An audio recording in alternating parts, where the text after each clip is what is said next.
Hi guys, this is Rajesh Kumar. कैसे हैं आप लोग? कोरोना वायरस का कहर बहुत ज़्यादा लोगों को झेलना पड़ रहा है। आज हम कोशिश किए हैं कुछ आप लोगों को बताने के लिए।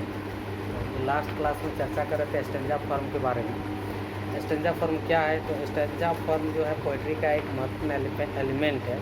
तो उसको कुछ स्टेंजा को हम लोग लास्ट क्लास में चर्चा भी किए थे जब हम लोग पढ़ रहे थे, लेकिन अभी नई पढ़ाई हो रही है तो हम सोचे कुछ आप लोग को सिखाया जाए। तो सबसे पहले हम लोग देखे थे कपलेट। कपलेट क्या होता है? एक स्टेंजा फॉर्म होता है। इसमें जो है 2 लाइन होता है। आपको याद रखना है कि it is a stanza of 2 lines. इसमें 2 लाइन होते हैं। राइम स्कीम ए होता है। लाइन्स जो है फिक्स नहीं होता है। इसका लेंथ जो है फिक्स नहीं होता है, बड़ा छोटा हो सकता है। दूसरा हम लोग देखे थे पिस्टिच। ये भी 2 लाइन का होता है। ये कुछ ज़्यादा इंपॉर्टेंट नहीं, सिर्फ आपको याद रखना है कि 2 लाइन का होता है। तो सब तीसरा जो स्टेंजा फॉर्म में बहुत ही महत्वपूर्ण हीरोइक कपलेट है। ये एग्जाम पॉइंट ऑफ व्यू से बहुत ही इंपॉर्टेंट है। हीरोइक कपलेट में भी 2 लाइन्स होता है, लेकिन इसका विशेषता क्या होता है कि इसमें जो है यामिक पेंटामीटर होता है। पूरा जो लाइन बना होता है वो यामिक पेंटामीटर में होता है। तो लाइन जो है फिक्स होता है। और कहता है इसका जो राइम स्कीम होता है ए होता है कपलेट की तरह। तो कपलेट और हीरोइक कपलेट में क्या अंतर हुआ कि कपलेट में भी 2 लाइन होता है, राइम स्कीम में ए होता है, लेकिन उसकी लाइन फिक्स नहीं होती है। जबकि हीरोइक कपलेट में क्या होता है, इसमें भी 2 लाइन होता है, राइम स्कीम में ए होता है, लेकिन इसकी लाइन्स फिक्स होती है। इसमें दोनों जो लाइन्स होता है वो यामिक पेंटामीटर में बना होता है। क्लियर?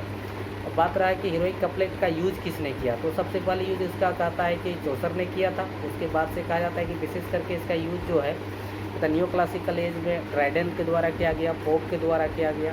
तो ये लोग कहता है कि ड्राइडन ने इसका यूज शुरू किया और पोप ने इसको कहता परफेक्ट बनाया, इसलिए इसको मास्टर ऑफ हीरोइक कपलेट भी पोप को कहा जाता है। और ये बहुत ही इंपॉर्टेंट स्टेंजा फॉर्म में आता है, हमें इसे याद रखना चाहिए। तो क्या होता है? हीरोइक कपलेट, हीरोइक डीड का वर्णन भी इसमें होता है। उसके बाद से एक स्टेंजा फॉर्म अच्छा है, वो है टेरजा रिमा होता है। इसमें 3 लाइन होता है। इसका भी जो राइम स्कीम होता है ए होता है। ठीक है, लेंथ इसका फिक्स नहीं होता है। इसका भी टेरजा रिमा का भी। टेरजा रिमा 4 नंबर पे हम लोग थोड़ा सा देख लेते हैं। 5 नंबर पे कहता है 3 लाइन का होता है। लाइन्स आर नहीं, इसका भी फिक्स होता है। टेरजा रिमा का भी फिक्स होता है, सॉरी, टेरजा रिमा का भी लाइन फिक्स होता है। यह भी यामिक पेंटामीटर में बना होता है। और राइम स्कीम इसका ए या BCB या CDC होता है। यानी एक लेंगे, फिर जो है उसके बाद वाला बीच में रखेंगे, फिर पहले वाला उसके साथ लगा देंगे। तो इस तरह से हम लोग जो है टेरजा रिमा को भी देखें। उसके आगे आता है हमारा क्वेट्रेन। क्वेट्रेन जो होता है 4 लाइन का होता है। और कहता है कि क्वेट्रेन जो है पार्ट है शेक्सपियरियन सोनेट का, जिसमें 4 लाइन होता है। तो शेक्सपियरियन सोनेट को अगर हम लोग देखेंगे, हम लोग देखते हैं कि the whole sonnet is divided into 4 parts, 3 quatrain and a concluding couplet. तो उसका जो चर्चर लाइन का जो होता है उसको हम लोग क्वेट्रेन कहते हैं। आगे हम लोग चलेंगे बेलार्ड स्टेंजा। इसमें भी 4 लाइन होता है। और उसके बाद से टेनिसियन स्टेंजा, जो टेनिसन के द्वारा यूज किया गया था उसको टेनिसियन स्टेंजा कहेंगे। उसके पहले जो अभी हम लोग बात किए बेलार्ड स्टेंजा, जो पोएम बेलार्ड स्टेंजा में लिखा जाएगा उसको बेलार्ड पोएम भी कहा जाता है। ये एक प्रकार का जो है नैरेटिव पोएम होता है। हम लोग इसको जब पोएम पढ़ेंगे तो चर्चा करेंगे। अभी सिर्फ हम लोग को सिर्फ याद रखना है कि सब चर्चर लाइन का होता है। 2 लाइन का क्या क्या होता है? कपलेट होता है, प्रिस्टिच होता है, हीरोइक कपलेट होता है, 2 लाइन का होता है। उसका ट्रिपलेट, टेरजा रिमा, ये जो है 3 लाइन का होता है। उसके बाद से चर्चर लाइन का शुरू होता है। तो एलिजेइक कहता है कि क्वेट्रेन हो गया, गेज स्टेंजा हो गया, बेलार्ड स्टेंजा हो गया, टेनिसियन स्टेंजा हो गया, एलिजेइक स्टेंजा हो गया, सब चर्चर लाइन का होता है। तो इसमें से जो है 2 लाइन में से वाला में से सबसे ज़्यादा इंपॉर्टेंट हीरोइक कपलेट होता है। और कहता है 3 लाइन वाला में सबसे ज़्यादा टेरजा रिमा। और कहता है 4 लाइन वाला में सबसे ज़्यादा इंपॉर्टेंट जो होता है वो बेलार्ड स्टेंजा और एलिजेइक स्टेंजा होता है। ठीक है, क्वेंटेटी जो है इसमें 5 लाइन होता है। इसको याद रखना, सिर्फ आपको सिर्फ इतना याद रख देना कि इसमें 5 लाइन होता है। आगे हम लोग चलेंगे सेक्सटेन। नाम से स्पष्ट है, सेक्सटा मतलब 6 होता है। इसमें 6 लाइन होता है। उसके बाद से जो विशेष करके ये वीडियो हम लोग बना रहे हैं, इसलिए हम बनाने का कोशिश कि 3 स्टेंजा फॉर्म जो ज़्यादातर कंपटीशन में पूछता है वो हम लोग को छूट गया था, तो उसके बारे में आज हम लोग चर्चा करेंगे। वो स्टेंजा फॉर्म क्या क्या है साहब? तो सबसे पहला वो स्टेंजा फॉर्म राइम रॉयल। क्या है वो? Rhyme royal. देखिए, जो व्हाट्सएप में हम मटेरियल दिए थे उसमें आप लोग को 13 नंबर पे ये राइम स्टेंजा फॉर्म है। कहता है राइम रॉयल क्या होता है, इसको पहले समझिए। राइम रॉयल को जो है चौसरियन स्टेंजा भी कहा जाता है। इसको चौसरियन स्टेंजा क्यों कहा जाता है? This stanza form is called Chaucerian stanza because this stanza form has been invented by Chaucer और used by Chaucer in his poetic work. अपने पोएटिक वर्क्स में चूँकि चौसर ने इसको यूज़ किया था और इन्वेंट किया था, इसीलिए इसको चौसरियन स्टेंजा कहा जाता है। Later on king James first also use this stanza and he belonged to the royal blood, and in his regard this stanza is also known as rhyme royal। तो इसको दो नाम से हम लोग जानते हैं, पहला चौसरिन स्टेंजा, दूसरा राइम रॉयल। चूँकि राजा साहब ने इसको यूज़ किया था इसीलिए इसको राइम रॉयल भी कहा जाता है। अब इसकी कुछ विशेषताओं को समझने का हम लोग कोशिश करते हैं कि क्या है इस तरह का। तो it is a stanza of 7 lines. पहला चीज़ है कि यह 7 लाइन का स्टेंजा होता है। अभी तक हम लोग देखे थे कि 2, 3, 4, 5, 6, 7, तो ये 7 लाइन का स्टेंजा होता है। ठीक है, इसमें मतलब कहता है इसका जो स्टेंजा फॉर्म होता है वो 7 लाइन का होगा। दूसरा बात है all the lines are in iambic pentameter. जितने भी लाइन्स होता है 7 के साथ सब याम्बिक पेंटामीटर में बना होता है, यानी 7 लाइन जो है याम्बिक पेंटामीटर में कंपोज होता है। और इसका तीसरा जो इम्पोर्टेंट बात है वो है the rhyme scheme is A B B C C, यानी इसका जो राइम स्कीम होगा ए बी होगा, उसके बाद से बी सी होगा और एक तो सी होगा, यानी 7 लाइन का होगा राइम स्कीम। आपको याद रखना है। ये मैं इसलिए बार बार बता रहा हूँ कि ज़्यादातर टीजीटी और पीजीटी में पूछता है और आदमी कंफ्यूज कर जाता है कि क्या है। तो पहला चीज़ हम लोग को याद रखना है कि इसमें 7 लाइन होता है। दूसरा चीज़ याद रखना है कि सारे लाइन्स जो है याम्बिक पेंटामीटर पे बने होते हैं। याम्बिक पेंटामीटर मतलब पहला जो है वो अनस्ट्रेस होगा, दूसरा स्ट्रेस, उसके बाद 1 मीटर बनेगी। तो इस तरह से वो याम्बिक पेंटामीटर में होगा। और जो राइम स्कीम इसका होगा ए बी बी सी सी होता है। और it is called rhyme royal because king James has used it. इसका कहानी भी हम आप लोगों को बताएं। तो इस तरह से आप जो है राइम रॉयल है चौसरिन स्टेंजा को याद रख सकते हैं। सबसे इम्पोर्टेंट बात यह है कि चौसर ने इसका यूज़ किया था और कहा जाता है कि चौसर की जो कविताएं हैं इसी में लिखा गया। चौसर का जो वर्ल्ड फेमस कविता है, इंग्लिश लिटरेचर का पहला पोइट्री भी माना जाता है। चौसर ने लिखा था prologue to the Canterbury Tales, जिसमें उन्होंने कहता है कि इस चौसरिन स्टेंजा का यूज़ किया है। आगे हम लोग देखेंगे 14 नंबर पे एक स्टेंजा ओटेवा रिमा। ओटेवा रिमा मुख्यतः 8 लाइन का होता है और कहता है ये भी one of the most famous stanzas form of English literature. English literature का भी जो है या पोएम का जो है one of the famous stanza form है। तो इसकी कुछ विशेषताओं को समझते हैं जो ज़्यादातर कंपटीशन पॉइंट ऑफ व्यू से हमें याद रखनी है। पहला चीज़ है कि it is a stanza of 8 lines, मतलब ये 8 लाइन का स्टेंजा होता है। राइम रॉयल 7 का होता है, ये 8 का होता है। उसके बाद से all the lines are in iambic pentameter. इसके जितने भी लाइन्स होते हैं 8 का 8 लाइन सब याम्बिक पेंटामीटर पे होता है। तीसरी बात क्या होता है, इसका राइम स्कीम क्या होता है, ए बी ए बी, यानी ए बी 6 हो गया। उसके बाद से 2 सी लगा देंगे, यानी ए बी और सी, तो 8 लाइन का हो जाएगा। तो ये 8 लाइन का स्टेंजा फॉर्म होता है। राइम स्कीम इसका जो है कहता है ए बी सी होता है। उसके बाद से हम लोग देखें तो याम्बिक पेंटामीटर में इसका लाइन्स बना होता है, इसमें 8 लाइन होता है। इतना बात आपको याद रखनी है। और जो आगे की बात याद रखनी वो याद रखनी कि स्टेंजा फॉर्म बहुत ही फेमस स्टेंजा फॉर्म है और इसको यूज़ किया गया था लॉर्ड बायरन के द्वारा, जो रोमांटिक एज के एक महान कवि है।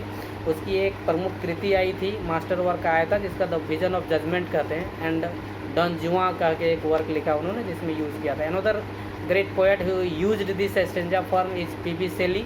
उन्होंने अपनी कविता द विच ऑफ एटलस में स्टेंजा फॉर्म का यूज़ किया है। तो अभी तक हम लोग ये देखे ओटेवा रिमा के बारे में कि ये 8 लाइन का होता है, इसमें याम्बिक पेंटामीटर की लाइन्स होती है और कहता राइम स्कीम जो होता है ए बी सी होता है, यानी 8 लाइन का होता है। तो इतनी सारी बातें आप इसको इसमें याद रखनी है। तीसरा जो महत्वपूर्ण स्टेंजा फॉर्म है वो है स्पेंसरियन स्टेंजा। स्पेंसरियन स्टेंजा क्या होता है, कहता है कि इसको स्पेंसरियन स्टेंजा कहते क्यों हैं। इसको स्पेंसरियन स्टेंजा इसलिए कहते हैं क्योंकि इसको स्पेंसर ने यूज़ किया था। तो स्पेंसर है कौन, स्पेंसर का पूरा नाम है एडमंड स्पेंसर। ये एलिजाबेथन एज के एक महान कवि थे।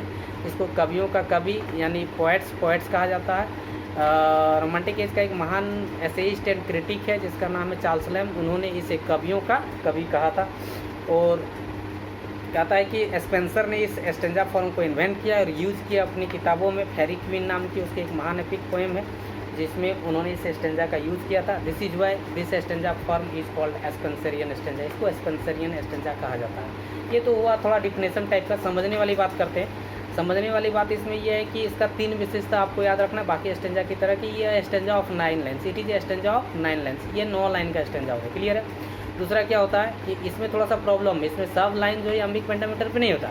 इसका जो 8 लाइन होता है ये याम्बिक पेंटामीटर पे होता है और जो लास्ट लाइन होता है वो क्या होता है साहब, वो होता है याम्बिक हेक्सामीटर में, यानी ये वो मीटर उसमें ज़्यादा होता है। पेंटा के बाद हेक्सा आ जाएगा, उसमें एक ज़्यादा होता है।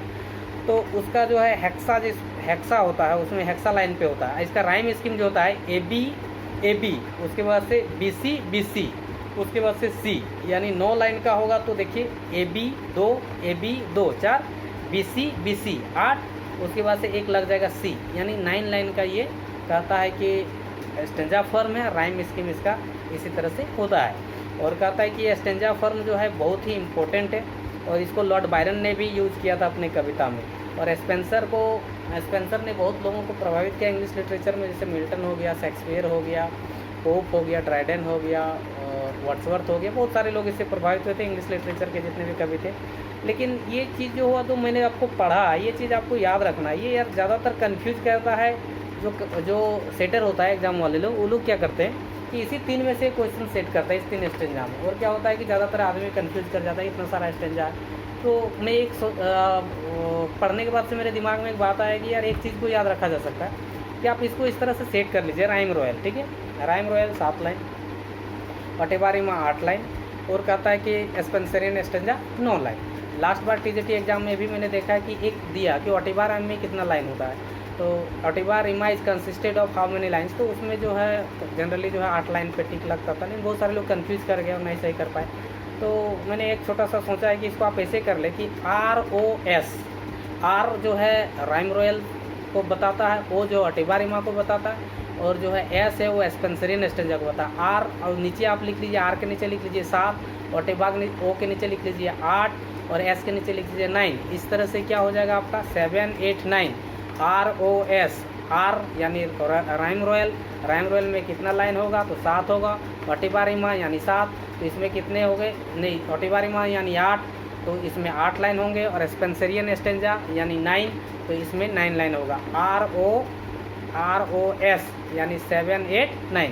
इस तरह से आप कंफ्यूज नहीं करेंगे और आसानी से जो है आप जवाब दे सकते हैं। अब बात रहा कि राइम स्कीम को कैसे याद रखें। राइम स्कीम में अगर राइम रॉयल को आप देखेंगे तो A B, ठीक है, 2 हो गया। उसके बाद से 4 तो हो गया, इसमें साथी है, तो उसके बाद से B C, तो 6, तो एक और चाहिए, तो यानी और एक C दे देंगे तो हो जाएगा। उसके बाद से अगर हम चले ऑटिबा पर तो उसमें A B, तो 6 तक जा सकते हैं हम लोग, A B, उसके बाद से C। और इस तरह से यहाँ पर आएंगे हम लोग स्पेंसरियन स्टेंजा पे, तो याद रखते हैं A B, उसके बाद B C, उसके बाद से और एक वो C लगा दें, तो इस तरह से काम हो जाएगा। तो इस तरह से ये 3 स्टेंजा बहुत इंपॉर्टेंट है। जो रह गया था हम लोग नहीं पढ़ पाए थे, तो फिर से उसको समझने का प्रयास किया गया। और एक बार फिर से शुरू से हम लोग देख लेते हैं कि कौन कौन सा स्टेंजा फॉर्म ज़्यादा इंपॉर्टेंट है एग्जाम पॉइंट ऑफ व्यू के लिए। तो सबसे पहले चीज़ है कपलेट मतलब दोहा। राइम स्कीम क्या होगा, ए होगा, लाइन्थ का जो है उसका लाइन्स जो है फिक्स नहीं होगा, वो बड़ा छोटा हो सकता है, यानी कहता है मीटर में वो बड़ा छोटा हो सकता है। उसके बाद से हीरोइक कपलेट आता है, ये जो है इसमें भी 2 लाइन होता है, राइम स्कीम में ए होता है। और कहता है लेकिन इसकी विशेषता ये है कि इसका लाइन फिक्स होता है और ये अमिक पेंटामीटर पे बना होता है। उसके बाद से अब सीधा पहुँचे टेरजा रिमा पे 3 लाइन होता है। और कहता है कि इसका राइम स्कीम जो है A होता है, और जनरली जो है इसका लाइन फिक्स होता है और ये अमिक पेंटामीटर पे बना होता है। फिर आगे हम बढ़ेंगे, इंपॉर्टेंट स्टेंजा तो हमारा आ जाएगा क्या, बेलार्ड स्टेंजा। बेलार्ड में 4 कहता है लाइन्स होता है, और कहता है जो बेलार्ड स्टेंजा में लिखा होता है उसको बेलार्ड पोएम कहा जाता है, और ये जनरली नैरेटिव पोएम होता है। टेनिसेनियन स्टेंजा जो है ये भी 4 लाइन का होता है। एलिजेइक स्टेंजा भी 4 लाइन का होता है। उसके बाद से जो ज़्यादा इंपॉर्टेंट है हमारा वो क्या है, राइम रॉयल, ऑटिबा रिमा और स्पेंसरियन स्टेंजा, ये 3 वो आपको याद रखना। मतलब कुल मिला के आप ऐसे याद रखिए कि अगर आप सबसे शॉर्ट करना चाहते तो ऐसी स्थिति में आपको जो है कपलेट, हीरोइक कपलेट 2 उधर से आप ले लीजिए, 2 लाइन वाला। उसके बाद से 3 लाइन वाला में सिर्फ आप 1 ले लीजिए, टेरजा रिमा को ले लीजिए। ट्री तो आपको याद रह ही जाएगा, ट्रीलेट है यानी 3 लाइन का होगा ही। उसके बाद से आप 4 लाइन पे आ जाए तो 4 लाइन पे जो है आप ले लीजिए बेलार्ड को ले लीजिए, बेलार्ड स्टेंजा को ले लीजिए, एलिजेइक स्टेंजा को ले लीजिए और टेनिसेनियन स्टेंजा को ले लीजिए। ये सब 4 लाइन का होता है, तो आपको याद रह जाए। और इस सबसे नीचे में जब आप जाएंगे तो राइम रॉयल, ऑटिबा रिमा और स्पेंसरियन स्टेंजा आएगा। तो आपको हम बताए कोड की ROS लगाइए, R मतलब लगाइए 7, O मतलब लगाइए 8 और S मतलब लगाइए 9। R का मतलब होगा राइम रॉयल यानी 7 लाइन का होगा, ऑटिबा रिमा यानी 8 होगा यानी 8 लाइन का होगा, और स्पेंसरियन स्टेंजा यानी 9 यानी 9 लाइन का होगा। और इस तरह से कहता है आप इसको याद रख सकते हैं, और हम लोग फिर जो है 1 नंबर आसानी से लिया जा सकता है। जब भी आप TGT या PGT का परीक्षा देने जाएंगे तो आपको एक स्टेंजा फॉर्म से क्वेश्चन 100% रहता है, और बहुत सारे स्टेंजा फॉर्म है, लेकिन इन्हीं सारे स्टेंजा फॉर्म को घुमा फिरा के सेटर लोग सेट करते हैं और कहता है कि जनरली आपको 2 नंबर मिल जाएगा। एक क्वेश्चन 2 नंबर का होता है तो आप इस तरह से 2 नंबर ले सकते हैं। लेकिन बहुत सारे लोग इसको कन्फ्यूज़ कर जाते हैं, अतः आप इसको कन्फ्यूज़ ना करें और समझने का कोशिश करें। इन्हीं सारे शब्दों के साथ हम लोग आज अपना वाणी को विराम देंगे। मिलेंगे फिर कभी इसी तरह से। और हमें ये भी बताना है कि यार समझ में आया कि नहीं, क्योंकि मुझे टेक्निकल ज्ञान ज़्यादा है नहीं, इसीलिए मैं इसको एडिट फेडिट नहीं कर पाया कहीं, इसे सीधे मैं आप लोगों को बता देता हूँ। और उम्मीद करता हूँ कि आप लोग ठीक होंगे, सेफ रहे, सुरक्षित रहे, घर में रहें और कोरोना से लड़ें। Bye, see you.